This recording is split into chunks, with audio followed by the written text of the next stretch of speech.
Namo tassa bhagavato arahato sama sambuddhassa. Namo tassa bhagavato arahato sama sambuddhassa. Namo tassa bhagavato arahato sama sambuddhassa. Kalena dhamma sakacca etam manggalamuttamang. Membahas dhamma pada saat yang sesuai, itulah berkah utama. Kepada para tasilani, Rama-Ramani, Bapak Ibu Saudara-saudari sekalian yang berbahagia, selamat malam semuanya. Terpujilah Sang Buddha. Namo Buddhaya.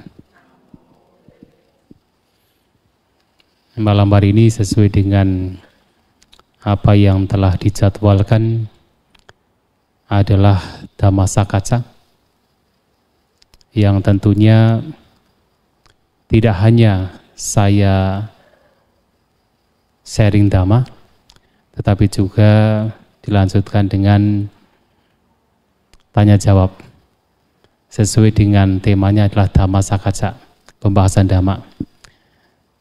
Dan malam ini tema yang akan kita bahas bersama berkenaan dengan salah satu kualitas batin yang sangat dipuji oleh Sang Buddha untuk kita semua kembangkan, yaitu Yoniso Manasikara, yang seringkali diterjemahkan sebagai dalam bahasa Inggris wise attention atau careful attention. Kalau kita terjemahkan ke dalam bahasa Indonesia adalah perhatian yang bijak atau perhatian yang penuh dengan kehati-hatian. Namun sebenarnya apa itu Yoniso Manasikara? Kita harus melihat dari berbagai khutbah yang disampaikan oleh Sang Buddha dalam terutama Sutta Pitaka berkenaan dengan kata Yoniso Manasikara. Ada satu pernyataan yang penting untuk kita ketahui agar mengetahui signifikansi atau pentingnya dari Yoniso Manasikara.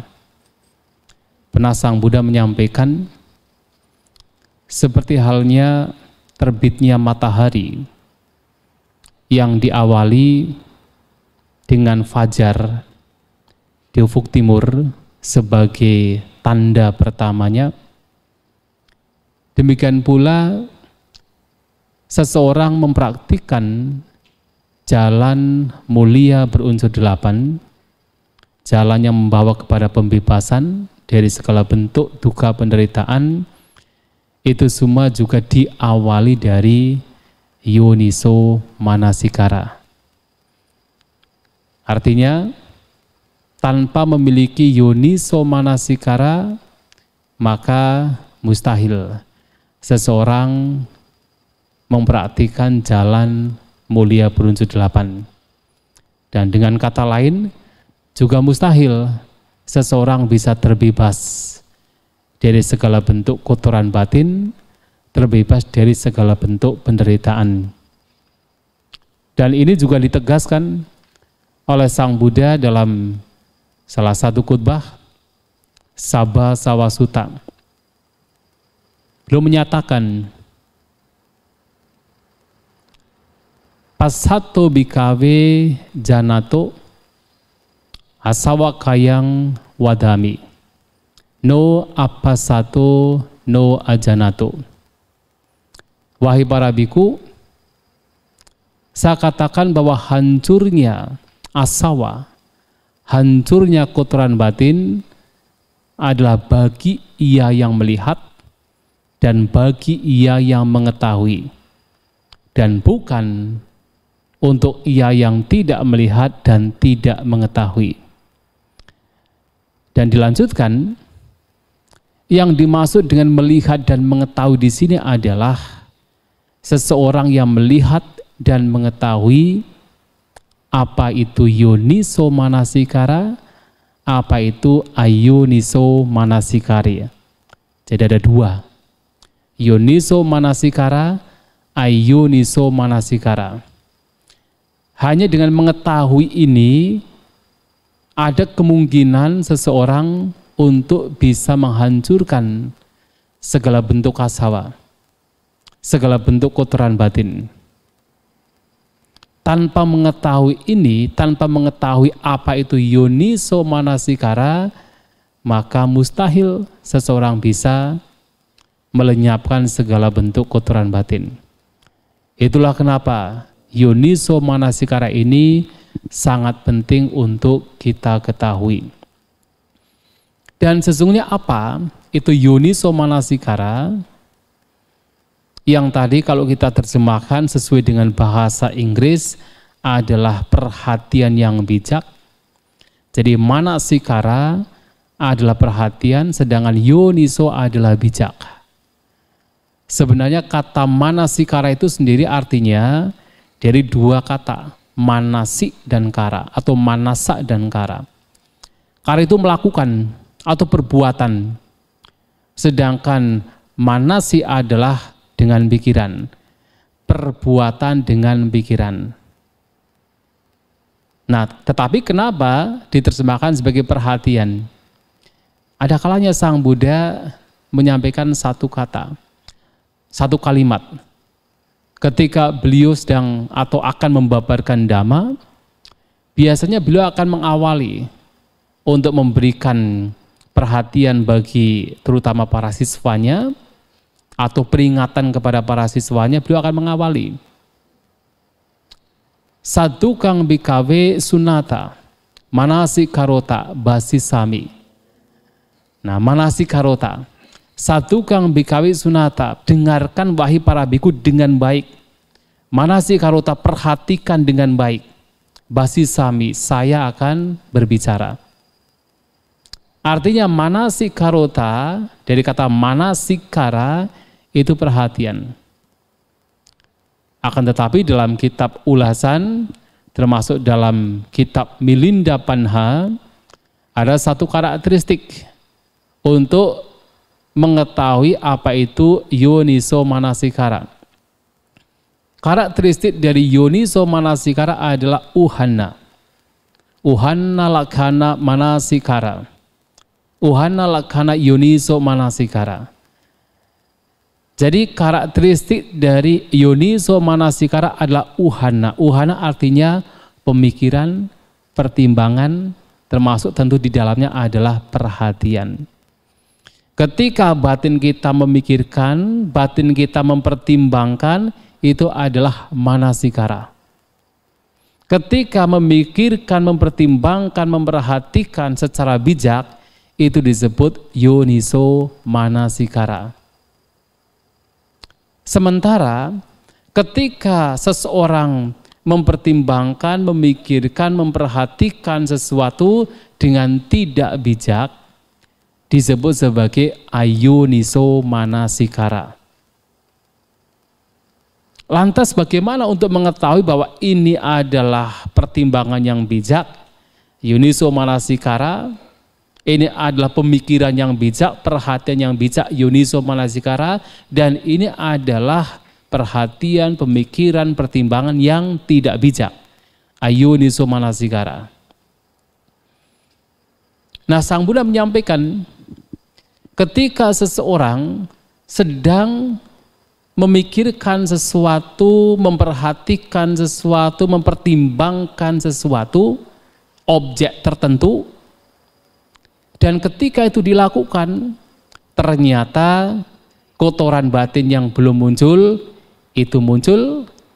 Kotoran batin yang sudah muncul berkembang, artinya adalah pada waktu itu seseorang memiliki perhatian yang tidak bijak. Sampai di sini bisa dipahami ya. Sementara Sebaliknya adalah ketika seseorang memperhatikan sesuatu, memperhatikan objek tertentu, memikirkan objek tertentu, mempertimbangkan objek tertentu, dan kotoran batin yang belum ada itu tidak muncul, yang sudah ada lenyap, lantas yang baik-baik yang belum ada itu muncul, yang sudah muncul itu berkembang. Artinya orang demikian memiliki yoniso manasikara, perhatian yang bijak. Sebagai contoh adalah tadi kita bermeditasi. Dalam kita bermeditasi bisa saja orang duduk diam, mata terpejam, tetapi ternyata ia memiliki atau mengembangkan ayuniso manasikara. Sebagai contohnya adalah ketika bermeditasi pikiran mengembara. Dibiarkan saja pikiran mengembara. Dia tahu pikiran mengembara, tetapi dibiarkan saja. Sehingga apa? Pikiran semakin mengembara. Pikiran semakin liar. Artinya pada waktu itu orang demikian sedang mengembangkan ayuniso manasikara. Karena kotoran batin semakin berkembang. Atau pada saat bermeditasi kemudian muncul pikiran yang berkenaan dengan keinginan untuk menikmati kesenangan indrawi. Dan ketika itu muncul, dibiarkan saja pikiran terlena ke sana. Tidak memiliki upaya, tidak memiliki usaha untuk bagaimana mencegah agar pikiran demikian tidak berkembang. Dan ketika pikiran demikian berkembang, semakin berkembang, artinya kotoran batin semakin berkembang, karena kemelekatan, keinginan untuk menikmati kesenangan indrawi, itu semakin berkembang, meskipun dia memejamkan mata seakan-akan bermeditasi, dia sesungguhnya sedang tidak bermeditasi. Karena yang dikembangkan adalah ayuniso manasikara. Demikian pula pada saat misalnya duduk bermeditasi, tahu sebenarnya pikiran itu sudah melamun, kemudian terlena oleh rasa ngantuk, oleh kemalasan. Karena saking enaknya kemudian dibiarkan saja sampai tertidur misalnya. Ya kalau demikian halnya artinya ia sedang mengembangkan ayuniso manasikara. Dia memperhatikan objek tetapi kotoran batin semakin berkembang. Artinya perhatian yang muncul di sana adalah perhatian yang tidak bijak, yang tidak ada kehati-hatiannya. Nah akan tetapi berbeda ketika kemudian bermeditasi, tahu ada kotoran batin yang muncul. Apakah itu adalah berkenaan dengan keinginan untuk menikmati kesenangan indrawi? Ataukah berkenaan dengan mungkin kebencian, kemarahan? Atau berkenaan dengan kemalasan, rasa ngantuk? Atau pikiran yang gelisah atau keraguan-raguan? Kemudian orang demikian mengupayakan untuk bisa melenyapkan, dan dengan cara yang dia lakukan, upaya yang dia lakukan, kotoran batin yang tadinya muncul kemudian terkikis, lenyap. Artinya orang demikian memiliki yoniso manasikara, perhatian yang bijak. Maka perhatian yang bijak di sini selalu mengacu kepada apapun arah pikiran kita yang melihat objek, melihat apapun termasuk fenomena batin, kondisi batin, dan kotoran batin berkurang, maka itu disebut yoniso manasikara. Dan bahkan ketika mungkin batin sudah mulai berkembang, ketika 5 rintangan batin mulai sedikit demi sedikit berkurang, kemudian ada kondisi-kondisi batin yang sebenarnya baik, itu pun juga masih membutuhkan yoniso manasikara. Karena ada kalanya yang baik sekalipun kalau tidak diperhatikan dengan bijak, itu bisa membawa kepada ketidakbaikan. Maka sebagai contoh, Sang Buddha pernah menyampaikan, pada saat kita bermeditasi ada 3 jenis nimitta yang harus diperhatikan dengan bijak. Di sini dengan istilah yoniso manasikattaba. Manasikattaba artinya manasikara sama. Hanya saja diartikan sebagai yang harus diperhatikan. Kalau manasikara adalah perhatian. Manasikattaba yang harus diperhatikan, yoniso dengan bijak. Ada 3 jenis nimitta yang harus diperhatikan dengan bijak. Atau 3 jenis nimitta ini harus di sana disertakan perhatian yang bijak. Karena kalau tidak, itu juga bisa membawa kepada rintangan juga. Yang pertama adalah samadhi nimitta. Jadi 3 jenis nimitta ini bukan yang sering kebanyakan orang itu berbicara. Parikama nimitta, ugaha nimitta, apana nimitta, tidak. Bukan yang cahaya-cahaya, sinar-sinar begitu, tidak. Nimitta itu artinya tanda atau gambaran batin. Sang Buddha dalam khutbah-khutbahnya sering menyampaikan nimitta itu adalah gambaran batin. Apapun kondisi batin yang muncul pada waktu itu, gambaran batin yang muncul adalah nimitta. Termasuk dalam bermeditasi ada 3 jenis nimitta yang akan muncul. Yang pertama adalah samadhi nimitta. Gambaran batin yang berkenaan dengan kondisi batin yang tenang. Jadi pada saat batin kita tenang, apapun gambaran batin yang muncul, yang kita lihat menggunakan sanya, itu adalah nimitta. Disebut samadhi nimitta. Itu yang pertama. Yang kedua adalah paggaha nimitta. Gambaran batin yang berkenaan dengan paggaha. Paggaha artinya semangat atau kegairahan. Sedangkan yang ketiga adalah upekha nimitta. Gambaran batin yang berkenaan dengan keseimbangan batin. Artinya ketika batin menjadi seimbang, nah tanda atau gambaran batin yang muncul, yang dikenali oleh seseorang pada waktu itu disebut upekha nimitta. Nah, 3 jenis nimitta ini biasanya akan muncul ketika batin sudah mulai berkembang. Akan tetapi itu pun juga harus diperhatikan secara bijak.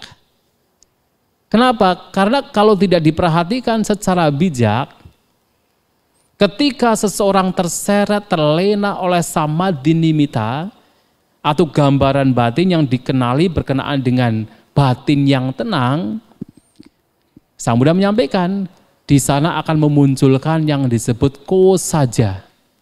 Kosaja artinya kendor, lengah, ngantuk.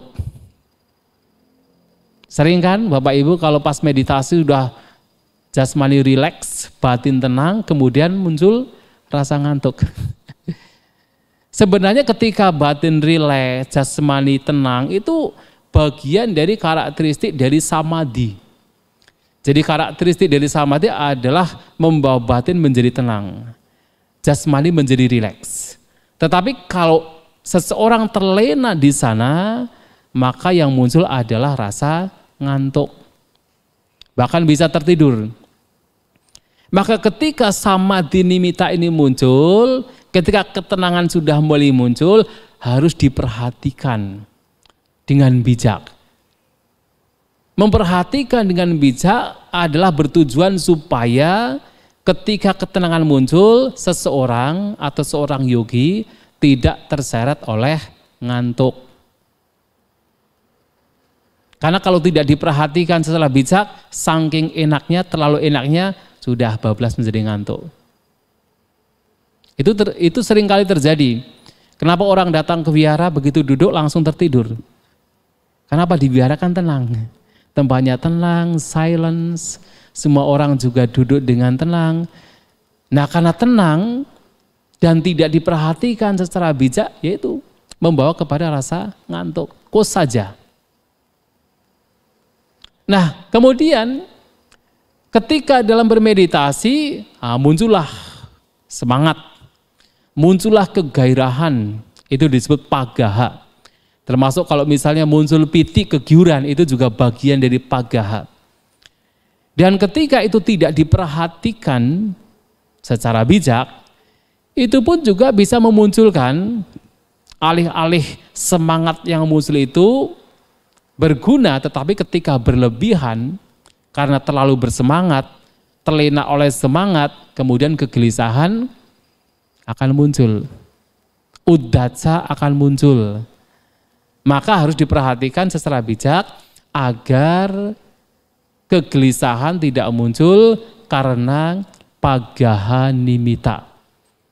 Karena adanya pagaha. Dan kemudian ketika seseorang memperhatikan samadhi, memperhatikan pagaha, dan biasanya ketika ketenangan dan semangat itu menjadi seiring sejalan, seimbang, maka biasanya memunculkan batin yang seimbang. Dan ketika batin seimbang muncul karena meditasi, yang dikenali oleh seseorang pada waktu itu, apapun gambaran batin yang muncul, yang dikenali itu disebut sebagai UPK nimitta. Dan itu sebenarnya baik. Akan tetapi kalau seseorang hanya terlena oleh keseimbangan batin, kemudian tidak memunculkan kebijaksanaan, itu pun juga tidak cukup untuk melenyapkan kotoran batin. Maka ini pun juga harus diperhatikan secara bijak, agar tidak terus terlena oleh UPK, keseimbangan batin. Dan apalagi ketika tidak diperhatikan secara bijak, UPK pun, keseimbangan batin pun juga pasti akan lenyap. Maka harus diperhatikan secara bijak. Nah, tiga jenis nimitta ini harus diperhatikan. Dan kalau diperhatikan, nah seseorang batinnya akan semakin berkembang. Diibaratkan seperti ini, Sang Buddha menyampaikan sebuah perumpamaan. Kalau seorang pandai besi terutama, ingin membuat senjata atau perkakas yang terbuat dari besi. Tetapi besinya masih mentah, tidak mungkin dibuat untuk dijadikan sebagai pisau dan sebagainya. Maka apa yang dia lakukan? Besi tersebut dibakar, kemudian dipukul-pukulkan supaya menjadi lunak. Nah, setelah dipukul-pukul kemudian karena terlalu panas diperciki air. Nah, kemudian setelah diperciki air biasanya akan sekedar dilihat saja, dibiarkan saja. Nanti setelah dingin dibakar lagi, dipukul lagi, kemudian diperciki air, dilihat lagi. Kemudian setelah dingin dibakar lagi, dipukul lagi, diperciki air, dan seterusnya. Sampai kemudian besi yang tadinya kaku, mentah, sekarang menjadi fleksibel, menjadi kuat, tidak mudah patah, dan bisa digunakan untuk membuat apapun perkakas yang diinginkan. Seperti itu adalah batin kita. Ketika batin kita itu tenang, di situ adalah samadhi yang muncul. Harus hati-hati, karena kalau tidak hati-hati terlena oleh rasa ngantuk. Maka ketika tenang muncul, tetap harus dimunculkan pagaha. Seperti apa? Besi yang tadinya itu sudah dingin, yang katakan dingin, kemudian dibakar, dimunculkan pagaha. Tetapi ketika muncul semangat, kalau tidak hati-hati menjadi gelisah. Maka harus apa? Harus dimunculkan ketenangan. Itu seperti tadi yang besi yang sudah dibakar, dipukul-pukul, panas, itu harus diperciki air. Dan ketika itu sudah dilakukan, biasanya menjadi seimbang. Ketika batin seimbang, ya sudah, dilihat saja. Tetapi yoniso manasikara pun harus dimunculkan di sana. Karena kalau hanya melihat yang seimbang ini saja, lama-lama juga hilang juga. Keseimbangan batin bisa hilang juga. Maka ketika itu hilang, ya harus bagaimana mengembalikan kepada keseimbangan batin. Apakah hilang karena kemudian batin menjadi gelisah? Atau hilang karena batin menjadi terseret oleh ketenangan, menjadi lemah.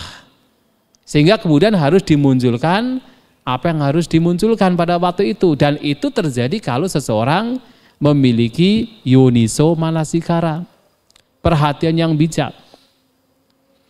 Maka perhatian yang bijak di sini sangat penting dalam seseorang mengembangkan batin. Bahkan di dalam Sabha Sawasuta, Sang Buddha menyampaikan bahwasanya ada 7 cara bagaimana seseorang melenyapkan kotoran batin.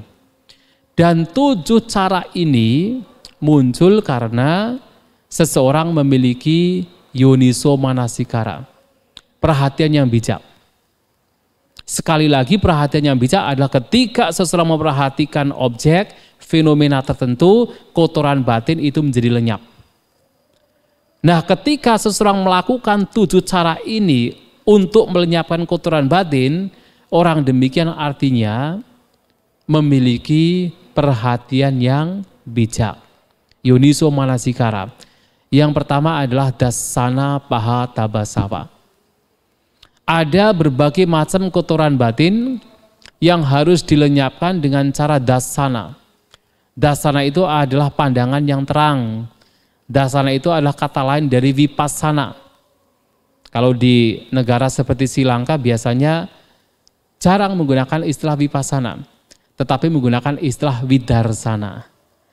Karena istilah dasana dalam khotbah-khotbah Sang Buddha juga mengacu kepada vipassana. Nah, ada kotoran-kotoran batin yang harus dilenyapkan dengan cara dasana, dengan cara melihat. Dan menarik di sana karena Sang Buddha menyampaikan ketika seseorang memperhatikan berbagai macam fenomena, terutama berkenaan dengan apa yang telah lewat, apa yang belum datang, dan apa yang sekarang, tetapi kemudian anggapan, ide, persepsi adanya aku ini berkembang, orang demikian artinya memiliki ayuniso manasikara. Misalnya apa? Ini yang kita harus hati-hati. Karena dalam ajaran Buddha juga diajarkan mengenai atau ditunjukkan mengenai keberadaan kehidupan-kehidupan yang lampau. Tetapi kalau tidak hati-hati kemudian seseorang berpikir-pikir, sebenarnya dalam kehidupannya lampau, aku ini ada tidak sih? Aku ini ada tidak sih? Kalau ada terus bagaimana dengan aku? Apa yang aku lakukan pada kehidupan yang lampau? Dan sebelum saya menjadi itu, dulunya saya menjadi apa? Terus berpikir-pikir tentang kehidupannya lampau yang sebenarnya tidak diketahui, mengande-ande. Itu memunculkan, semakin memunculkan persepsi anggapan bahwa ada self, ada aku. Dan itu adalah ayuniso manasikara. Perhatian yang tidak bijak. Walaupun banyak umat Buddha yang tertarik. Untuk apa berpikir-pikir tentang kehidupan yang lampau. Tetapi sebenarnya kalau tidak hati-hati, ini adalah perhatian yang tidak bijak. Semakin menambah kotoran batin. Termasuk adalah berpikir-pikir tentang yang akan datang. Yang akan datang saya ini ada atau tidak ada. Lantas bagaimana ya nanti yang akan datang dengan saya? Apa yang terjadi dengan saya? Terus berpikir-pikir tentang yang akan datang dan semakin memunculkan self notion, anggapan bahwa ada self, ada aku, ini juga perhatian yang tidak bijak. Termasuk adalah ketika berpikir-pikir saat ini, saya ini ada atau tidak ya? Dipegang-pegang, ada tidak ya? Ragu-ragu dengan keberadaan yang sekarang. Itu pun juga ayuniso manasikara. Nah, alih-alih berpikir atau beranggapan atau memikirkan hal-hal yang berkenaan dengan yang lampau yang akan datang dan sekarang yang hanya membawa munculnya anggapan adanya aku, Sang Buddha menyampaikan, dasana pahata basawa, kotoran batin yang harus dilenyapkan dengan dasana melihat adalah ketika seseorang menggunakan yoniso manasikara, perhatian yang bijak untuk melihat 4 kebenaran mulia. Untuk melihat apa itu duka penderitaan. Melihat apa penyebab duka penderitaan. Untuk memahami, merealisasi lenyapnya penderitaan. Untuk mengembangkan jalan untuk melenyapkan penderitaan. Dan semua itu sebenarnya adalah melihat ke dalam diri saat ini dan sekarang. Dan tentunya pada saat seseorang memahami 4 kebenaran mulia, ia pun juga akan tahu bahwa memunculkan self-notion itu sesungguhnya justru akan semakin merintangi seseorang untuk bisa terbebaskan. Nah, memperhatikan, mempertimbangkan, memahami, menganalisa 4 kebenaran mulia yang dengan cara demikian sebab-sebab yang menimbulkan penderitaan semakin terkikis bahkan bisa lenyap. Jalan yang membawa kepada lenyapnya penderitaan semakin berkembang. Orang demikian adalah orang yang memiliki yoniso manasikara. Yang pertama, ini perlu disebutkan semua ya. Ini kan apa Dhamma Sakacca ya, bukan Dhamma Desana. Nah, yang kedua adalah Samvara Pahata Basawa. Ada kotoran-kotoran batin yang harus dilenyapkan dengan sangwara atau pengendalian indera. Nah, artinya ketika seseorang mengendalikan 6 inderanya, ketika melihat objek dengan mata yang menyenangkan, seseorang tidak terseret oleh keserakahan, mencoba untuk ketika keserakahan muncul ditenangkan, dilenyapkan. Atau ketika melihat objek yang tidak menyenangkan, biasanya menimbulkan kebencian, seseorang pada waktu itu mencoba untuk melenyapkan kebencian yang muncul. Itu artinya orang demikian memiliki perhatian yang bijak. Karena dia tahu ketika keserakahan muncul hanya gara-gara melihat, itu adalah sebab penderitaan. Ketika kebencian muncul hanya gara-gara melihat, itu juga sebab penderitaan.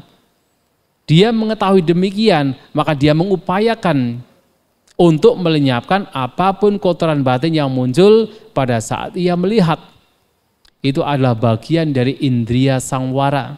Pengendalian indera yang itu ketika dilakukan juga artinya orang memiliki yoniso manasikara. Dan tidak hanya melihat, ketika mendengar, ketika membaui, ketika merasakan menggunakan lidah, ketika bersentuhan menggunakan jasmani, dan bahkan ketika berpikir, mengupayakan untuk mengendalikan inderanya agar tidak memunculkan kotoran batin. Pada waktu itu dilakukan artinya seseorang memiliki perhatian yang bijak. Yang ketiga adalah Patisewana Pahata Basawa. Nah, seseorang melenyapkan kotoran-kotoran batin dengan cara menggunakan Patisewana.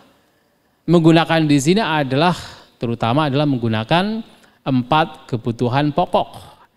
Yang salah satu contohnya adalah yang sering, mungkin Bapak Ibu juga sering melakukan, merenungkan secara bijak makanan yang dikonsumsi. Jadi makan bukan untuk kesenangan, bukan untuk pemabukan, bukan untuk mempercantik, memperindah diri, makan untuk mempertahankan tubuh, untuk supaya bisa melanjutkan kehidupan yang luhur, kehidupan yang bermoral, makan tidak untuk memunculkan sakit yang baru karena kekenyangan, dan hanya untuk melenyapkan sakit yang lama karena lapar. Nah, ketika seseorang makan dengan perenungan demikian sehingga kotoran batin yang seharusnya muncul karena masalah makanan itu tidak muncul, orang demikian yang punya pemikiran demikian adalah orang yang memiliki perhatian yang bijak. Ini berkenaan dengan makanan, termasuk berkenaan dengan tempat tinggal. Kita menggunakan tempat tinggal ya hanya sekedar sebagai protection, sebagai pelindung agar terhindar dari panas, dari dingin, dari hujan, dari matahari, dari binatang melata. Dan tempat tinggal juga digunakan untuk apa? Padi salana rama. Artinya adalah supaya kita bisa menggunakan sebagai tempat bermeditasi.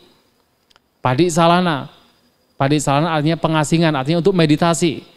Jadi tempat tinggal itu bukannya sekedar untuk pelindung saja, untuk bermeditasi juga. Nah, kalau menggunakan tempat tinggal demikian, ada perenungan demikian, sehingga kotoran batin tidak muncul hanya karena tempat tinggal, kemelekatan terhadap tempat tinggal tidak akan muncul, itu artinya orang memiliki yoniso manasikara. Termasuk menggunakan pakaian, termasuk menggunakan obat-obatan, renungkan secara bijak. Bagaimana supaya ketika menggunakan apapun yang dimiliki ini tidak menimbulkan kotoran batin. Itu yoniso manasikara. Kalau ayoniso manasikara ya dibiarkan kemelekatan muncul, dibiarkan keserakahan muncul, kebencian berkembang. Itu adalah perhatian yang tidak bijak. Yang keempat adalah adiwasana bahata basawa. Nah, seseorang dengan perhatian yang bijak melenyapkan kotoran-kotoran batin menggunakan adiwasana, kesabaran. Bertahan, adiwasana artinya bertahan atau sabar. Artinya pada saat misalnya fisik sakit, misalnya bermeditasi, setelah beberapa menit kemudian rasa kesemutan muncul, kemudian seseorang mencoba untuk mengembangkan kesabaran. Ya, biasanya ketika sakit muncul kan buru-buru mengubah posisi duduk. Itu adalah kebiasaan lama. Kebiasaan kita adalah begitu ada yang tidak menyenangkan, langsung kita mengubah posisi duduk. Tapi dengan perhatian yang bijak, kita akan tahu bahwasanya ketika duduk sakit muncul, kita akan tahu ini yang menyebabkan saya ingin mengubah posisi duduk itu karena kebencian atau karena kebutuhan. Oh, ternyata karena kebencian. Sudahlah, coba saya akan mencoba untuk melatih kesabaran, bertahan walaupun hanya sementara misalnya. Dengan kita mencoba bertahan sehingga kesabaran itu berkembang, maka pemikiran untuk bertahan dalam kondisi demikian itu juga bagian dari yoniso manasikara. Yang kalau seseorang tidak bertahan, yaitu menjadi habit yang lama. Begitu sakit muncul, kebencian akan muncul. Tapi kalau kita mencoba untuk bertahan, mungkin awalnya masih sulit sekali, tetapi ketika kesabaran berkembang, nah, sementara orang lain menjadi benci ketika yang tidak menyenangkan muncul, orang yang melatih kesabaran tersebut dengan yoniso manasikara, batin tetap seimbang. Karena kesabaran sudah berkembang. Itu adalah adiwasana bahata basapa. Tentu tidak hanya rasa sakit, termasuk mungkin ada katakan suara yang tidak menyenangkan, ya, celaan, kata-kata kasar, kita mencoba untuk bersabar, kemudian kita berada di terik matahari yang panas, kita berada di tempat yang dingin. Nah, semua itu yang membuat biasanya seseorang menjadi mengeluh, tapi kemudian seseorang mencoba untuk bersabar, itu semua adalah karena Yoniso manasikara, perhatian yang bijak. Nah yang kelima adalah pariwajana bahadabasava. Adalah kotoran-kotoran batin yang harus dilenyapkan dengan cara menghindar. Pariwajana. Nah orang menghindar ini artinya menghindar dari hal-hal yang sifatnya membahayakan. Sebagai contoh dalam apa yang disampaikan Sang Buddha adalah ketika misalnya kita sedang berjalan, kemudian bertemu dengan binatang buas, mungkin bertemu dengan gajah liar misalnya. Anda mungkin suatu kali berjalan ke hutan, bertemu dengan gajah liar. Kira-kira apa yang Anda lakukan? Apakah Anda akan membacakan Karanyameta Sutta? Ya, mentang-mentang punya ya Karanyameta Sutta kemudian dibacakan. Wah. Apakah menghindar? Baca Bharita ya. Ya Sang Buddha menyampaikan ketika bertemu dengan binatang yang liar, yang itu membahayakan, lebih baik menghindar. Pariwajana. Kalau orang punya perhatian yang bijak, maka dia tahu kalau nanti saya tetap berdiri di situ, saya tidak menghindar, malahan saya menantang misalnya, atau mungkin membacakan parita yang belum tentu manjur, ya lebih baik yang sudah pasti saja menghindar. Karena tahu kalau tidak menghindar bahaya, bisa diserang dan ketika sakit juga memungkinkan untuk memunculkan kotoran batin. Maka sebelum kotoran batin muncul, karena ada bahaya, lebih baik menghindar. Dan ketika seseorang mempertimbangkan demikian, artinya dia memiliki perhatian yang bijak. Yoniso manasikara. Dan tentu tidak hanya berkenaan dengan binatang buas. Termasuk adalah teman yang tidak baik. Ya. Papamita, teman yang jahat. Ya kalau tahu misalnya ada seseorang, ada mungkin teman kita atau seseorang yang dia itu suka menggunakan misalnya drug ya, narkoba misalnya begitu. Dan kita tahu kalau saya berteman dengan dia saya tidak tahan. Bisa saja saya bisa terseret dengan cara dia. Dan daripada nanti bisa terseret, ya lebih baik menghindar terlebih dahulu. Kecuali kalau memang sudah betul-betul tahu, batin sudah kokoh, bahkan bisa menggait dia untuk tidak menggunakan misalnya narkoba, ya kita bisa mendatangi dia untuk bisa memberikan nasihat kepada orang tersebut. Tapi kalau kita sudah tahu mempertimbangkan masak-masak, wah nanti kalau saya misalnya berteman dengan dia, berasosiasi dengan dia, saya ikut cara dia, wah itu bahaya sekali. Nah lebih baik sebelum itu terjadi, yaitu menghindar. Nah menghindar di sini juga ketika dilakukan itu bukan karena lari dari masalah. Ya bukan karena lari dari masalah. Tetapi karena apa? Tahu ketika berhadapan kotoran batin akan muncul. Ini juga yoniso manasikara. Termasuk misalnya berasosiasi dengan orang yang terus berkata kasar kepada kita. Kan kadang ada pertanyaan demikian. Bagaimana Bante kalau misalnya ada orang yang membenci kita dan kalau kita itu berdekatan kok hawanya itu pokoknya bermusuhan gitu kan. Apa yang mesti dilakukan?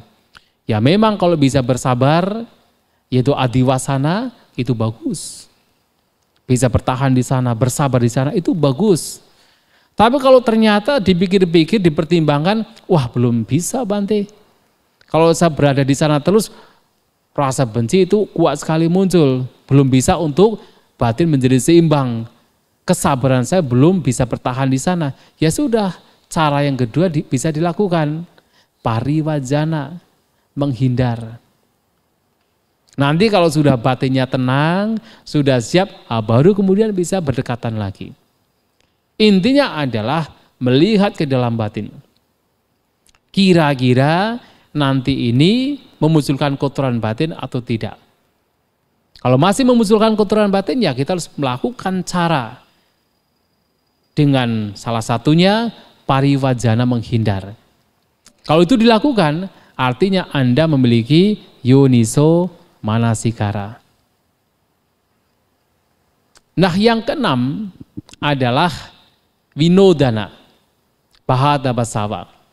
Winodana artinya cleansing atau membersihkan. Artinya kapanpun kotoran batin itu muncul, seseorang segera membersihkan kotoran batin tersebut. Jadi tidak memberikan tempat, tidak memberikan ruang kotoran batin itu bertahan, apalagi berkembang. Begitu muncul, langsung diupayakan untuk dilenyapkan. Langsung dilihat sebagai yang tidak bermanfaat, sebagai yang tidak berguna, yang membawa kepada duka penderitaan. Apapun itu, apakah berkenaan dengan keserakahan, kebencian, iri hati, kekikiran, apapun kotoran batin yang muncul yang itu adalah tidak baik, langsung dilenyapkan. Melakukan itu juga atas dasar pemikiran, pertimbangan yang bijak, yoniso manasikara. Dan yang ketujuh, bawana pahataba sawa, yaitu kotoran-kotoran batin yang harus dilenyapkan dengan cara bawana. Bawana di sini adalah pengembangan dari jalan mulia berunsur 8. Dan terkadang juga adalah pengembangan dari sata bojangga, 7 faktor pencerahan. Termasuk sebenarnya pengembangan dari keseluruhan dari 37 faktor pencerahan. Nah, ketika faktor-faktor yang baik ini yang membawa kepada lenyapnya kotoran batin, yang membawa kepada pembebasan itu dikembangkan, artinya seseorang memiliki perhatian yang bijak. Atas dasar perhatian yang bijak, pertimbangan yang bijak, pemikiran yang bijak, maka seseorang pun tahu bahwa faktor-faktor ini patut dan harus dikembangkan. Nah, itulah Bapak Ibu Saudara-saudari sekalian, intinya adalah bahwa yoniso manasikara adalah pemikiran, pertimbangan, perhatian yang bijak, yang mana ketika seseorang melakukan demikian, kotoran batin yang tadinya sudah ada menjadi lenyap, yang belum ada tidak akan muncul. Sementara faktor-faktor yang baik, yang bermanfaat, yang tadinya belum ada itu akan ada, yang sudah ada akan berkembang.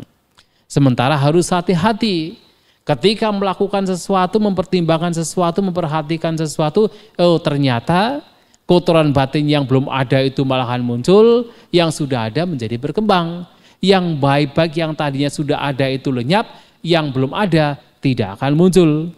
Dan ketika itu terjadi, artinya kita sedang mengembangkan ayuniso manasikara, perhatian yang tidak bijak.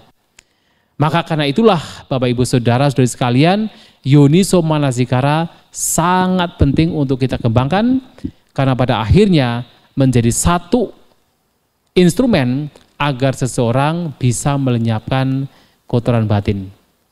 Demikian saya kira untuk apa yang saya sampaikan cukup demikian, dan silakan untuk dilanjutkan barangkali ada pertanyaan yang mungkin ingin ditanyakan. Iya, terima kasih Bante atas penjelasannya mengenai yoniso manasikara atau berperhatian dengan bijaksana. Selanjutnya kami membuka kesempatan kepada Romo Ramani, Bapak Ibu Saudara-saudari sekalian yang ingin bertanya terkait topik yang telah disampaikan ataupun hal lain yang dianggap perlu bisa segera ditanyakan. Kita masih memiliki waktu sekitar 40 menit. Oh iya, saya persilakan Ibu Sunawati. Tadi Bante menjelaskan yang nomor 6 itu tentang pembersihan kan.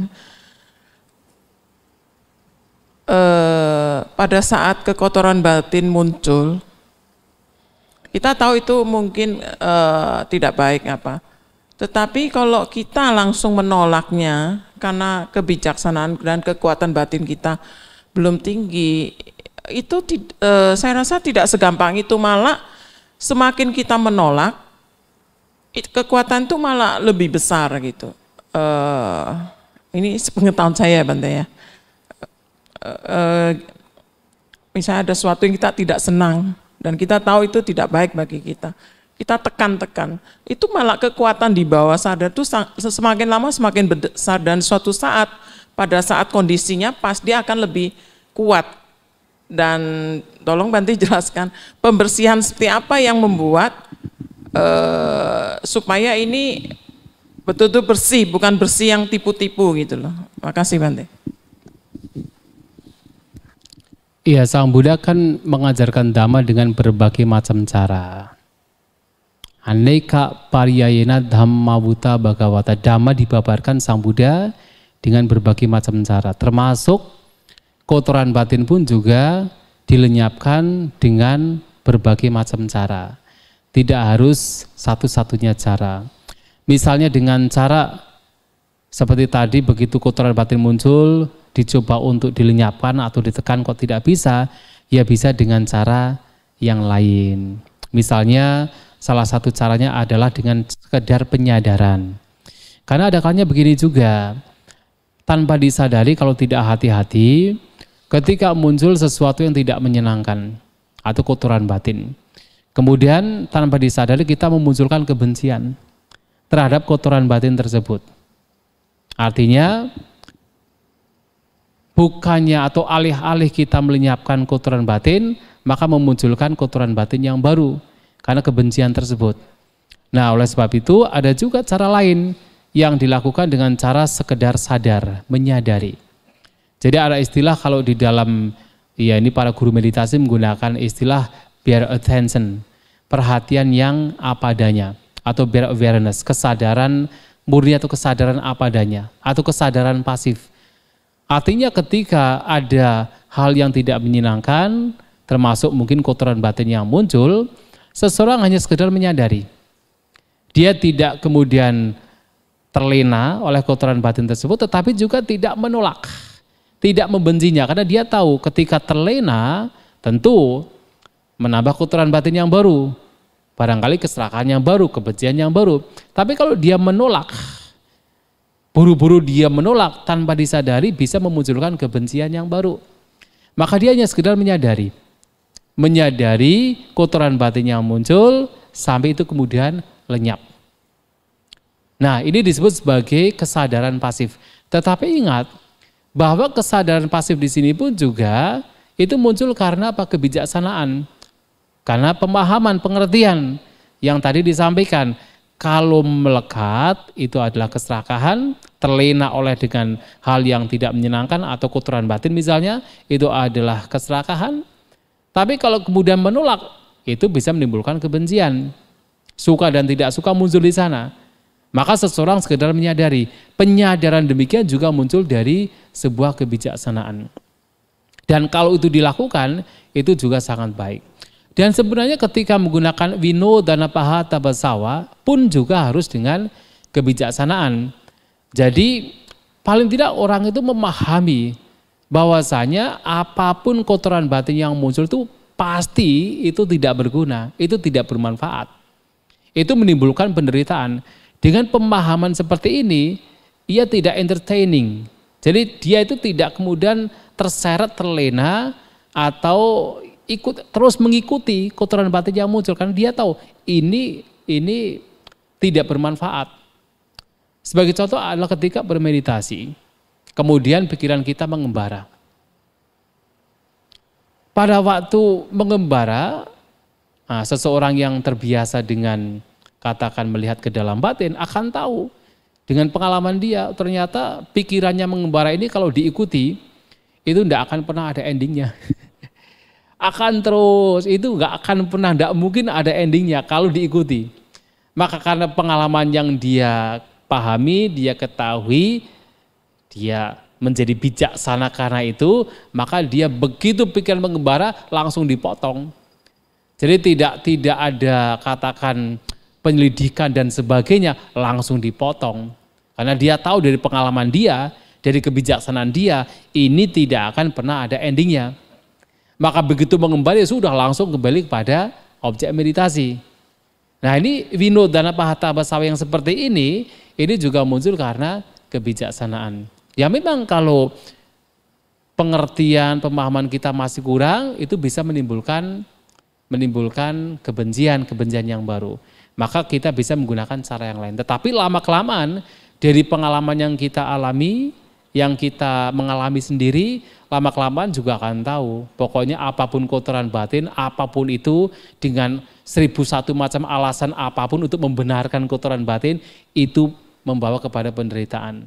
Sehingga apa? Orang demikian sudah langsung tidak kemudian babi pun langsung dipotong. Itu bisa demikian. Jadi harus ada kebijaksanaan untuk melakukan demikian, dan Sang Buddha sekali lagi juga memberikan berbagai macam cara yang bisa kita lakukan. Sehingga tidak harus itu saja yang bisa kita lakukan. Cara lain juga bisa kita lakukan untuk melenyapkan kotoran batin. Ya, demikian ya. Ya, silakan. Saya mau tanya soal nimita dulu, Bante. 3 nimita itu yang tadi sama di nimita. Tadi nomor 2 yang semangat itu ya, nimita sama yang terakhir UPK nimita itu. Pada saat kita mengalami proses seperti itu, kita kan pada saat samadhi itu kan kita memang gampang hanyut kalau tidak hati-hati. Setelah itu kan kita meningkatkan semangat kita agar tidak terlena, karena itu sudah hampir-hampir di ujung di mana kesadaran antara fly dan ini kan. Nah pada saat di UPK itu kan batin tenang, tetapi pada saat kita lalai dan kewaspadaan kita turun, itu kok bisa menimbulkan kegelisahan yang luar biasa gitu Bante. Maksudnya kalau enggak ngantuk ya, enggak terjun bebas ya tidur kan. Tapi kalau misalkan sampai kesadaran itu sampai gimana kita usahakan sampai ini, yang saya lihat di batin itu malah kegelisahan yang luar biasa. Nah pada saat itu untuk mengembalikan, ya enggak usah ngomong UPK lah ya, maksudnya paling enggak tidak membuat kacau batin, itu gimana caranya Mas? Ya sebenarnya ketika kegelisahan muncul itu karena pagaha yang berlebihan. Karena semangat yang berlebihan, sehingga batin tidak mau beristirahat, batin terus aktif, tidak mau tenang. Dan banyak cara yang bisa kita lakukan, tetapi cara yang sering digunakan oleh Sang Buddha, atau katakan sering disampaikan oleh Sang Buddha adalah vipassana. Tenang saja. Artinya ketika batin gelisah, ya sudah kita hanya sekedar kembali ke saat ini dan sekarang, kemudian tidak usah berpikir mengenai apa yang kita inginkan. Karena salah satu ketika pikiran gelisah dan kita sadar kita sedang bermeditasi, ada kalanya beberapa orang kemudian berusaha keras untuk mengembalikan batin ke objek meditasi. Jadi ada tanpa disadari ada keinginan bagaimana bisa memegang objek lagi. Semakin keinginan itu muncul, semakin gelisah.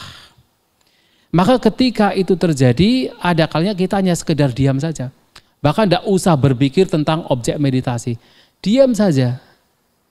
Rileks saja, diam saja, nggak usah memunculkan keinginan-keinginan yang baru termasuk ingin konsentrasi, ingin tenang, nggak usah. Biarkan saja. Nanti dengan alaminya itu akan tenang sendiri. Jadi diibaratkan seperti kalau kita ada baskom, tahu baskom kan ya? Baskom berisikan air. Itu kuyang-kuyang gitu kan. Kemudian ditaruh di tempat yang sepi.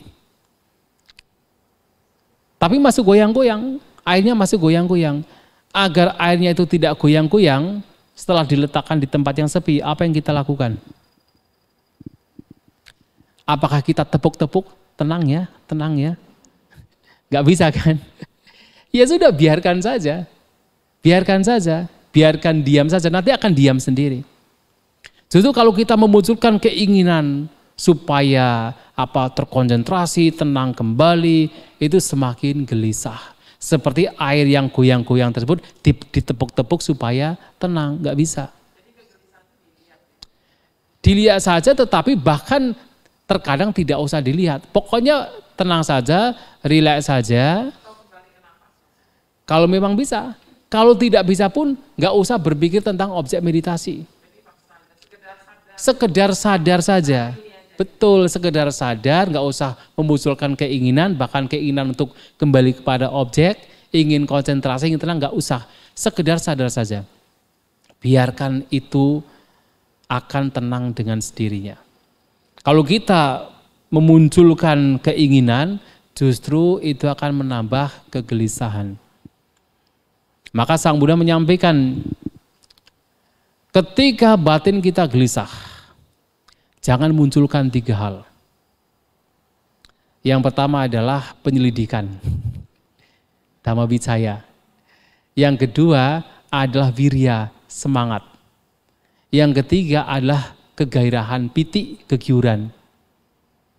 Semakin itu dimunculkan, kegelisahan semakin bertambah. Maka yang harus dimunculkan di sana adalah 3. Passaddhi, samadhi, upeka. Ketenangan, samadhi juga rileks, upeka juga batin seimbang. Intinya adalah bagaimana kita tuh rileks saja. Kita tidak usah ngapa-ngapain.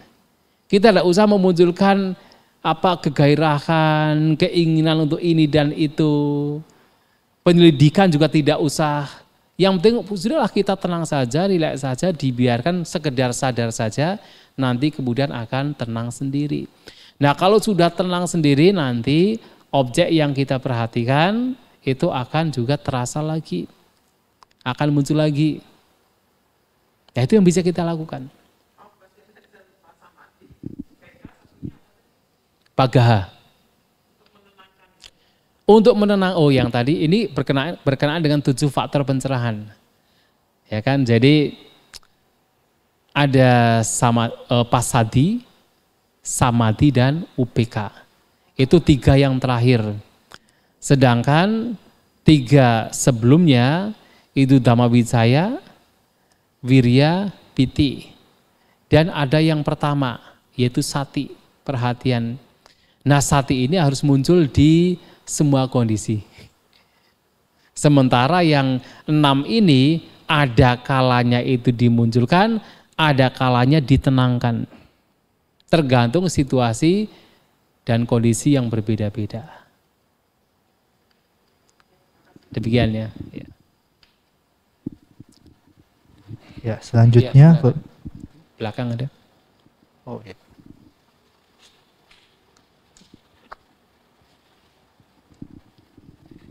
Namo Buddhaya Bante. Ketika kita meditasi Bante, sering muncul rasa sakit.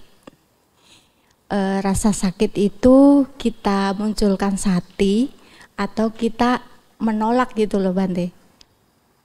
Terima kasih. Iya. Perhatian atau sati harus muncul di dalam apapun kondisi yang kita alami. Artinya perhatian kan sebenarnya kewaspadaan. Jadi sati itu adalah kewaspadaan, kehati-hatian. Kalau orang Jawa ya eling. Eling lan waspodo. Itu adalah sati. Dan itu harus muncul dalam apapun kondisi yang ada pada waktu itu, termasuk ketika muncul rasa sakit pada fisik. Itu harus muncul. Justru dengan adanya sati, adanya perhatian, adanya kewaspadaan, seseorang akan memahami apa yang mesti dilakukan ketika kondisi tersebut itu muncul.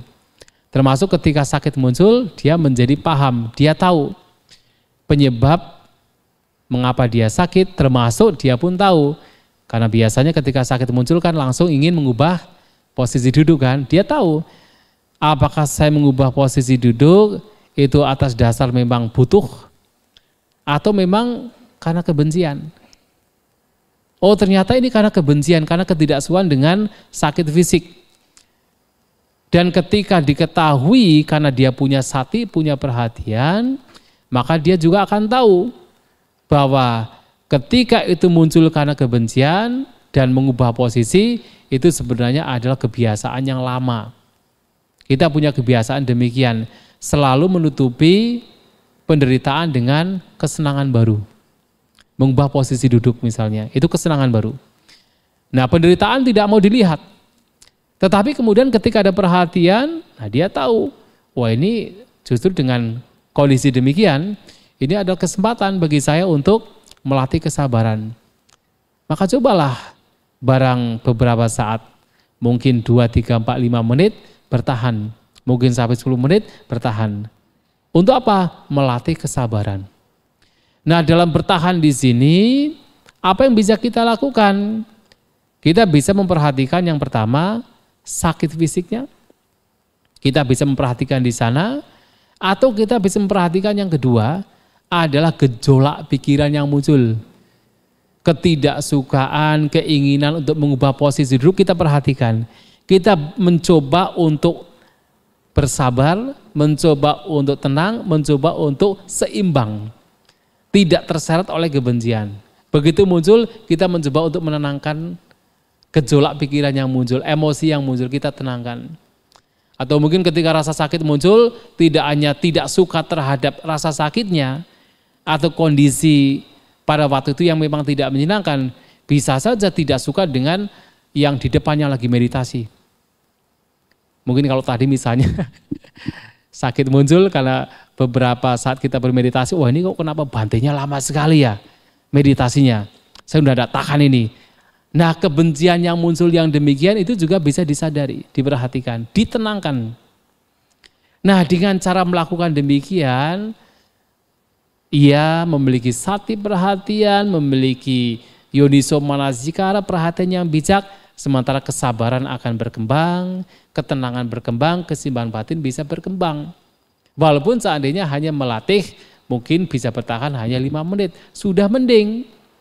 Karena sudah mulai untuk mengubah habit yang lama. Habit yang lama adalah begitu tidak menyenangkan muncul, langsung mencari kesenangan.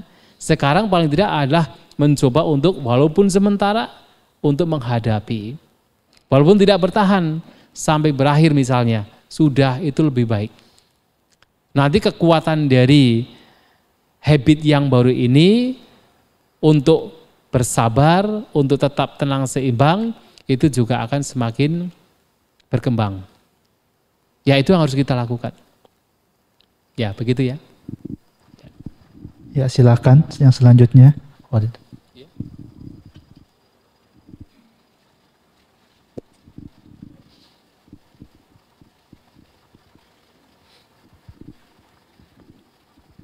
Ya, terima kasih atas waktunya. Selamat malam, Namo Buddhaya Bante. Ya, selamat malam.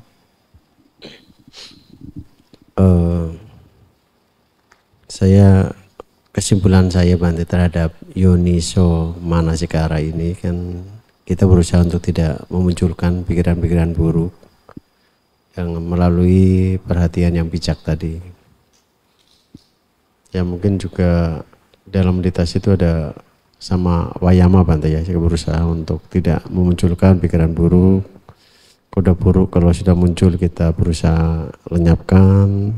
Demikian juga kalau pikiran yang baik kita munculkan, kalau sudah muncul ya kita kembangkan begitu Bante.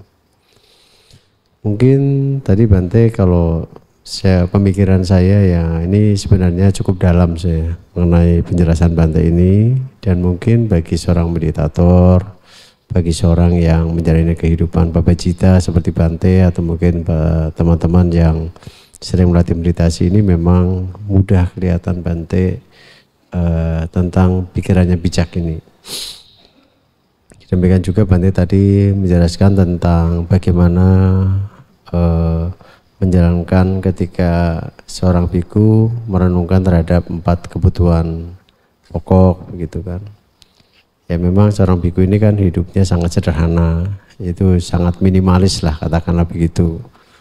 Bahkan biku ini seorang yang miskin sebenarnya, miskin secara materi kan, untuk jubah pun hanya 1, makan pun hanya maksimal 2 kali sebelum jam 12 siang. Terus kemudian juga obat-obatan yang sangat sederhana, dan tempat tinggal pun senasana juga sangat sederhana sebenarnya. Tapi ironis sekali dengan kehidupan di masyarakat Bante, dalam keseharian Misalnya kita belakangan ini kalau kita nonton di medsos, di media elektronik ataupun media massa yang lainnya, kita muncul pola hidup para pejabat yang belakangan ini yang lagi tren itu pola hidup pejabat yang hedon, ya. Terus kemudian dia sering memamerkan kemewahan misalnya. Itu ironi dengan kehidupan para biku dan juga kita yang memahami bahwa hidup ini sederhana. Dan kemudian kadang-kadang kita muncul pikiran yang ya negatif Bante ya, berarti kan muncul ayoni manasikara gitu. Nah kemudian kita juga kadang-kadang sebagai orang yang ya beda dengan kehidupan babajita, kita sebagai umat awam ini kan kadang-kadang juga berusaha kan mencari cuan Bante, mencari untung, berarti timbul keserakahan. Berarti ini kan muncul ayoni manasikara Bante. Nah itu menurut Bante gimana gitu? Terima kasih. Ini sudah paham sekali ya. Kan teorinya sudah dipahami kan. Tinggal praktiknya sebenarnya kan. Ya jadi ya itulah sudah dipahami apa itu yoniso manasikara, apa itu ayoniso manasikara, dan memang ternyata dalam kehidupan berumah tangga memang lebih sulit. Ya jadi hampir semua hal yang berada di luar sana, di luar sini ya, itu memang memudahkan untuk memunculkan ayoniso manasikara kalau tidak hati-hati. Karena hampir semua hal yang berada di luar sana atau di luar wihara ini kan memang itu membuat orang itu terlena. Yaitu terutama berkenaan dengan kesenangan indrawi. Dan kalau tidak hati-hati, nah seseorang terseret oleh keserakahan. Kemudian ketika yang lainnya, kayak tadi misalnya memamerkan kemewahannya, kemudian kalau tidak hati-hati juga menjadi iri hati. Ya toh? Dan kemudian ingin seperti yang lain. Kalau tidak hati-hati lagi bisa melakukan hal-hal yang buruk demi untuk mendapatkan kemewahan. Dan itu terjadi. Dan itu semua terjadi karena apa? Karena ayuniso manasikara. Karena dia tidak paham bahwa itu adalah sumber berbagai macam kotoran batin. Nah kalau dia paham ya sebenarnya ya tidak akan sampai kemudian ya dia sebagai rumah tangga, Anda sebagai rumah tangga tetap mencari kekayaan. Tetapi paham mencari kekayaan karena kebutuhan. Mencari kekayaan karena memang dengan memiliki kekayaan bisa banyak melakukan kebajikan, bisa berdana dan sebagainya. Dan kalau mencari kekayaan demikian, karena itu memang dibutuhkan, bisa digunakan untuk berdana dan mencarinya juga dengan cara yang baik, yang tidak melanggar sila, itu artinya Anda sebagai rumah tangga masih mencari kekayaan tetapi masih menggunakan yoniso manasikara. Masih ada pertimbangan yang bijak.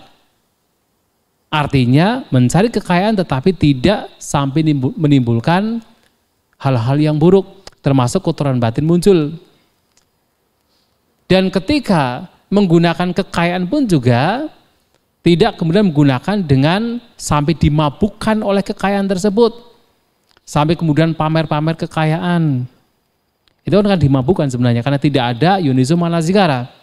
Yang muncul adalah ayuniso manasikara. Kemudian dipamerkan ke orang lain, oh ini loh saya seperti ini. Semakin dimabukkan oleh kekayaan. Tetapi kalau orang yang memiliki perhatian yang bijak ya tidak akan dimabukkan oleh kekayaan yang telah dimiliki. Dan ia pun juga akan menggunakan sewajarnya, secukupnya, sesuai dengan kebutuhannya. Dan tidak hanya digunakan untuk diri sendiri, tetapi juga untuk orang lain. Masih walaupun berumah tangga, punya kekayaan, menggunakan kekayaan, tetapi masih di sana memungkinkan untuk memiliki yoniso manasikara. Menggunakan tanpa harus melekatinya. Menggunakan karena memang dibutuhkan. Ini baru kekayaan, yang lainnya juga sama. Kalau tadi perenungan tentang makan, menggunakan pakaian, saya kira itu tidak hanya biku saja. Bahkan semuanya. Berumah tangga juga bisa melakukan demikian, makan tidak untuk kesenangan, tidak untuk pemabukan, tidak untuk katakan mempercantik, memperindah diri, tapi hanya sekedar untuk bagaimana melangsungkan hidupnya. Itu bisa direnungkan juga. Sehingga makanannya itu mewah atau tidak, itu bukan masalah, yang terpenting bisa mempertahankan tubuh ini. Pakaian juga sama, kalau seseorang apalagi berumah tangga ya, memiliki banyak pakaian, ya kalau bisa memiliki yoniso manasikara, ya tidak akan kemudian menjadi gengsi. Pakaian harus yang baru terus, yang mewah terus, yang mahal-mahal, tidak harus menjadi seperti itu. Tapi kalau punya yoniso manasikara ya, yang terpenting masih layak. Masih bisa digunakan, bersih, tidak kotor. Karena kalau kotor selain mengganggu, ya secara fisik, mengotori fisik juga mengganggu yang lain. Ya kan? Baju tidak dicuci selama 1 bulan, kemudian bersama dengan teman-teman ya yang lainnya terganggu. Nah selama itu tidak kotor, itu bersih, masih bisa digunakan, walaupun tidak baru, tidak mewah-mewah, orang demikian tetap memiliki rasa puas. Karena apa? Yoniso manasikara, perhatian yang bijak. Dan itu bisa dilakukan, dipraktikkan oleh seorang berumah tangga, termasuk mengenai rumah dan sebagainya juga sama, tetap bisa dilakukan. Hanya saja memang tantangannya memang jauh lebih besar. Memang itu tidak bisa kita pungkiri, jauh lebih besar ketimbang yang hidup sebagai seorang pabajita. Tantangannya lebih besar. Ya itulah kenapa Sang Buddha kemudian membentuk sangga yang menjadi wadah bagi orang-orang yang mau untuk serius, intensif dalam praktek dhamma, di mana tempat tersebut, wadah tersebut, tantangannya tidak sebesar ketika hidup dalam kehidupan berumah tangga. Makanya kan sering kalau kita membaca khutbah-khutbah Sang Buddha, ketika ada berumah tangga, mendengarkan ajaran Sang Buddha, kemudian berpikir, wah, untuk mempraktikkan ajaran Sang Buddha yang begitu bersih, seperti kulit kerang putih, itu sulit sekali dalam kehidupan berumah tangga. Karena dalam kehidupan berumah tangga banyak sekali debu, banyak sekali noda. Tetapi kehidupan pabajita seperti abokasa, ruang terbuka, lebih bebas. Dan itu memang benar. Itu diakui sejak zaman Sang Buddha sampai sekarang, makanya ya tidak bisa kita pungkiri kehidupan berumah tangga memang tantangannya lebih besar.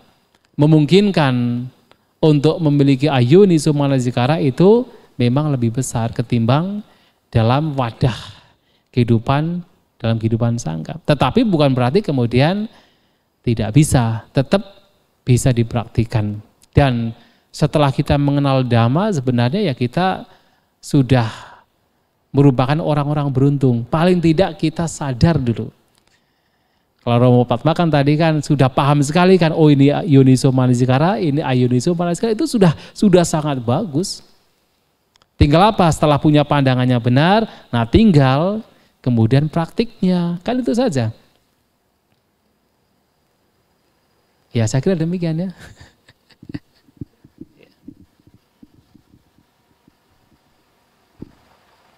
Ya, itu di belakang. Oh masih ya.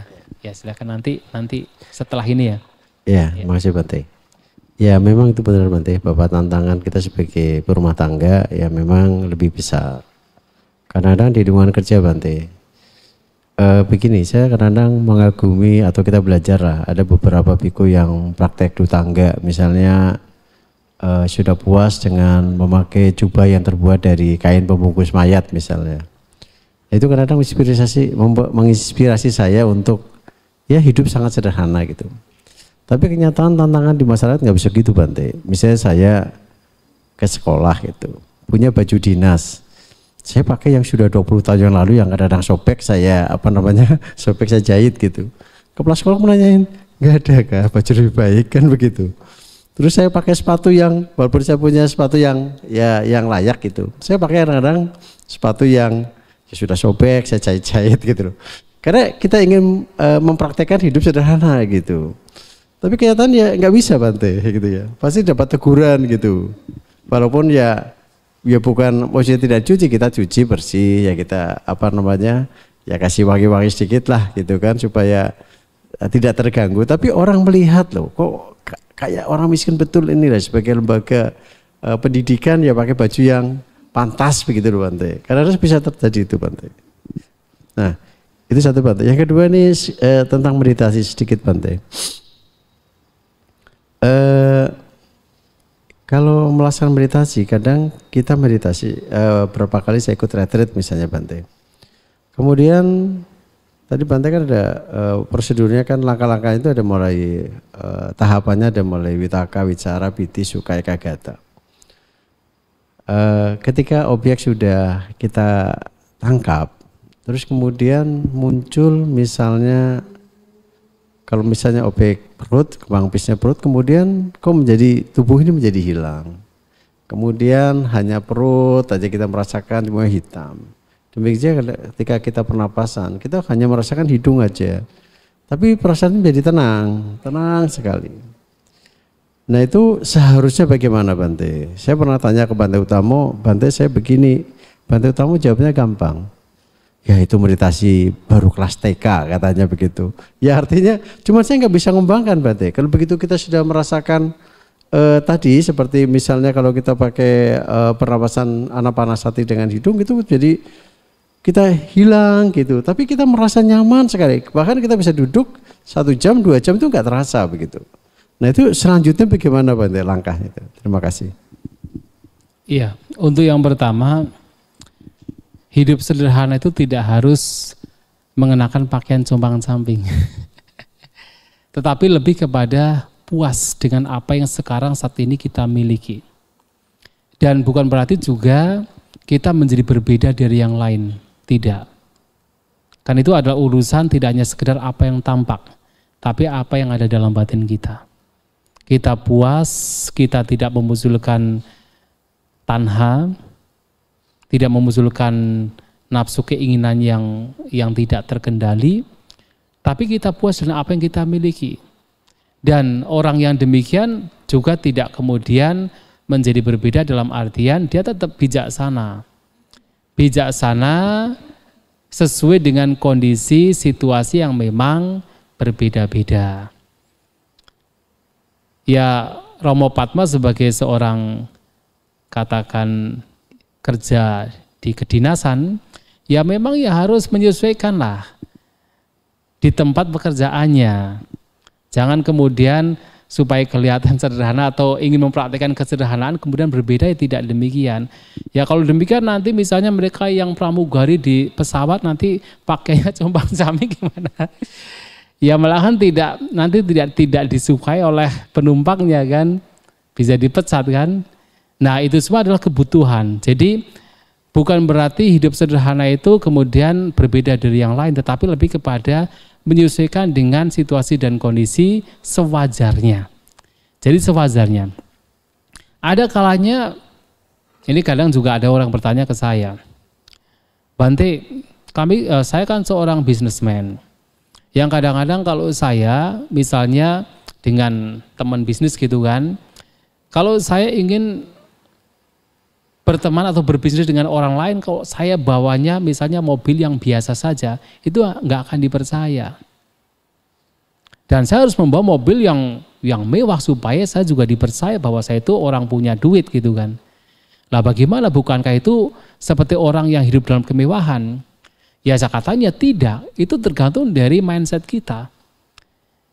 Kita menggunakan benda tersebut atas dasar ingin kelihatan mewah, dimabukkan oleh kemewahan atau kebutuhan.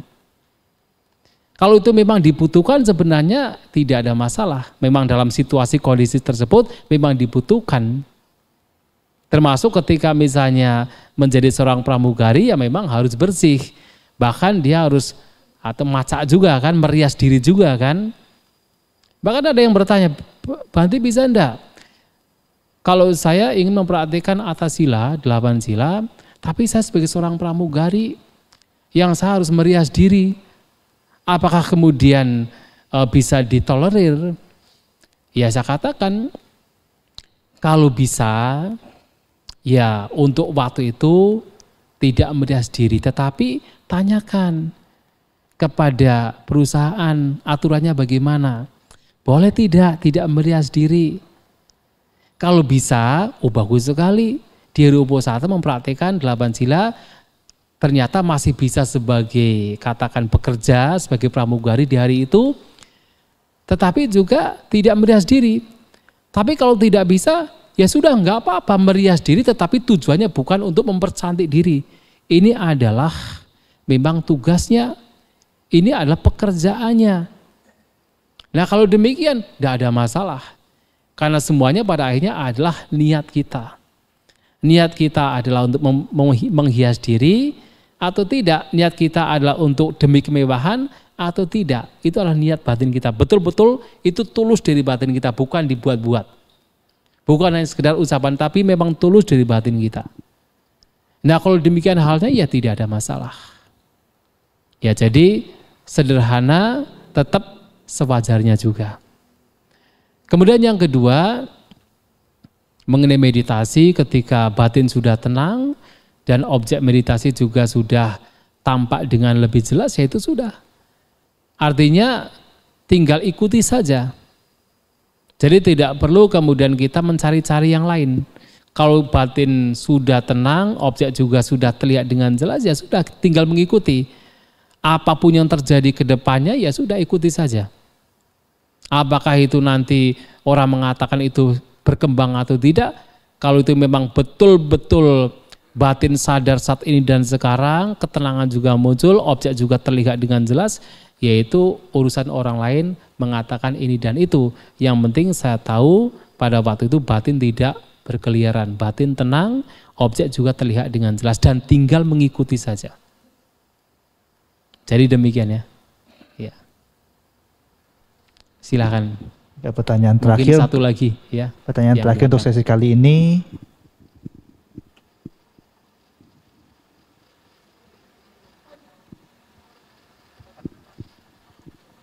Namo Buddhaya Bante. Tadi saya mendengar Bante cerita Yoniso Manasikara, yakni membuat kebijaksanaan itu muncul di dalam pikiran yang bisa dilakukan oleh makhluk-makhluk. Saya pernah membaca satu buku Bante mengenai Yoniso Manasikara. Di situ mengatakan bahwasanya makhluk-makhluk ini terdiri dari 3 jenis. Satu yang tidak memiliki akar, kedua yang memiliki 2 akar, dan yang memiliki 3 akar. Di sini saya cuma minta kalau bisa penjelasan maksud dari 3 makhluk itu Bante. Anumodana Bante. Iya. Itu menurut Abhidhamma gitu ya. Jadi menurut Abhidhamma itu yang tidak berakar, yang berakar 2 dan berakar 3 gitu kan. Yang tidak berakar itu adalah yang mereka atau makhluk-makhluk yang batinnya itu dikuasai oleh loba, dosa, dan moha. Jadi memang makhluk demikian sangat sulit untuk mengembangkan batinnya. Karena dikuasai oleh keserakahan, kebencian, dan juga ketidaktahuan. Ya tidak tahu mana yang baik, mana yang buruk, mana yang bermanfaat, mana yang tidak bermanfaat. Kemudian yang berakar 2 itu adalah mereka yang memiliki aluba adosa, tetapi masih memiliki moha. Jadi setidaknya orang demikian atau orang kata makhluk-makhluk demikian masih memiliki aluba, kedermawanan masih ada.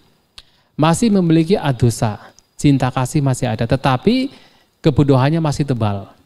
Ketidaktahuannya masih tebal. Nah orang-orang demikian ya masih bisa dilatih sebenarnya. Walaupun sulit masih bisa dilatih. Dan yang ketiga adalah yang memiliki 3 akar. Artinya orang-orang yang memiliki aluba, adosa, amoha.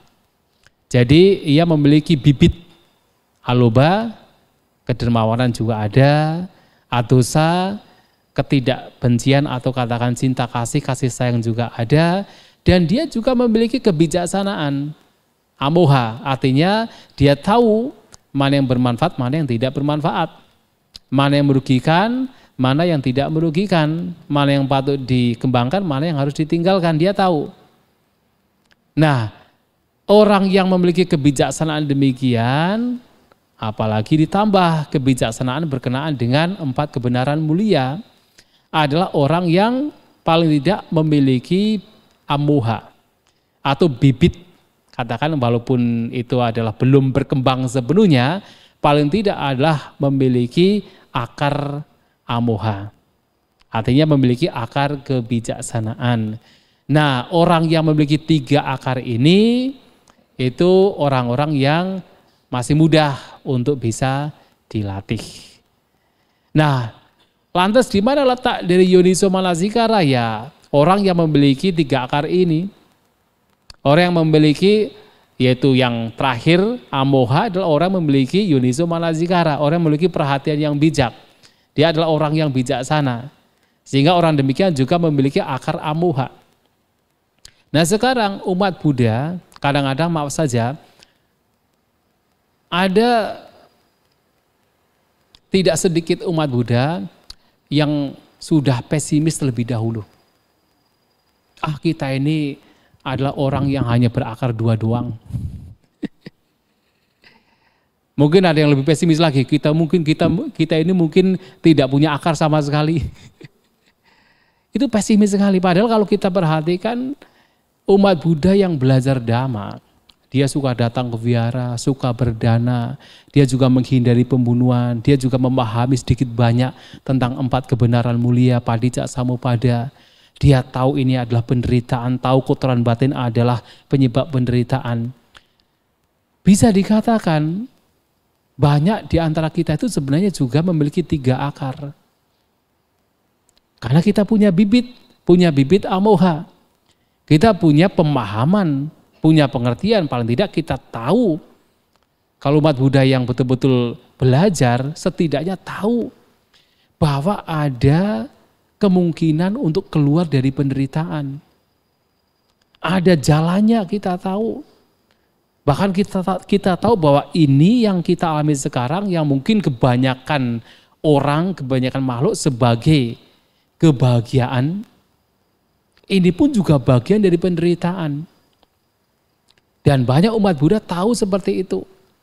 Artinya orang yang tahu demikian sebenarnya memiliki 3 akar.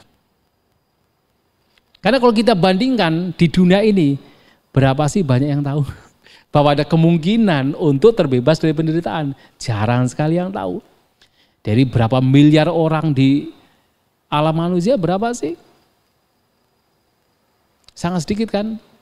Kebanyakan dari manusia kan melihat bahwa ada kebahagiaan yang bisa dicapai dan kekal sepanjang masa. Surga, kan begitu. Tetapi tidak melihat bahwa itu pun juga sebagai bentuk penderitaan. Bahwa itu juga harus seseorang atau makhluk harus terbebas dari itu. Dan berapa banyak orang yang tahu hal seperti itu? Sangat sedikit. Dan orang yang tahu demikian artinya adalah orang yang punya akar amoha. Dan berbahagialah, harus optimis, jangan pesimis bahwa banyak di antara kita yang sebenarnya memiliki 3 akar. Jangan menjadi pesimis. Ya begitu maksudnya ya. Ya, baik, terima kasih.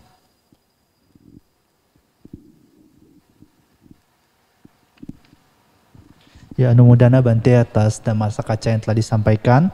Semoga memberikan pengetahuan Dhamma yang dapat kami praktekkan dalam kehidupan kami sehari-hari. Ya, sebelum ditutup saya akan menyampaikan sedikit